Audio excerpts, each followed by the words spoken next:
comme on a déjà vu plusieurs fois les axes dans d'autres chapitres, on va aller assez vite et on va utiliser surtout ce qu'on sait déjà faire. Alors, voilà un axe sur lequel j'ai 3 points, A, B et C, et j'aimerais trouver leur abscisse. Alors, je vais utiliser ce que je connais déjà des fractions. Je vais me demander un espace, par exemple celui-ci, combien il vaut. Et je réfléchis avec des fractions. Donc, je regarde de 0 jusqu'à 1. J'ai 1, 2, 3, 4, 5 morceaux. Donc, on a des cinquièmes. Et puisque je veux savoir un morceau, combien ça fait comme longueur, et bien un morceau, c'est 1 cinquième. Attention, je ne suis pas en train de donner l'abscisse du point qui est ici, par exemple. Je veux juste savoir combien compte un petit morceau. Donc, un petit morceau, ça vaut 1 cinquième. Maintenant, je vais utiliser ce résultat-là et je vais le transformer en fraction décimale. Ben oui, on parle de nombres décimaux et on a dit que c'était lié aux fractions décimales.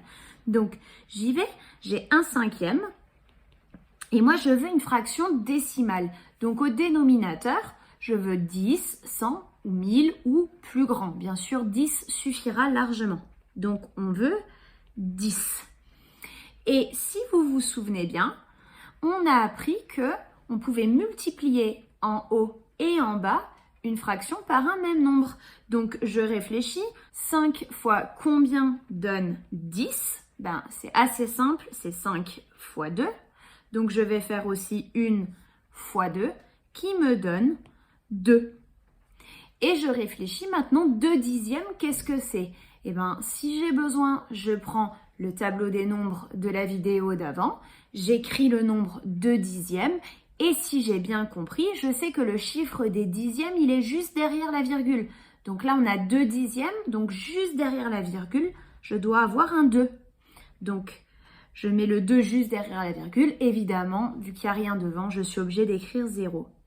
Et j'en déduis que pour passer à la graduation suivante sur mon axe, il faut toujours faire plus 0,2.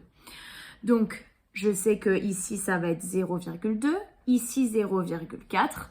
Et donc, on continue, 0,6, 0,8 et on arrive bien à 1. Je rappelle que pour conclure, on écrit correctement que le point A, entre parenthèses, il a pour abscisse 0,8. Je vous conseille de faire pause et d'essayer de trouver tout seul l'abscisse du point B et du point C. Alors je continue.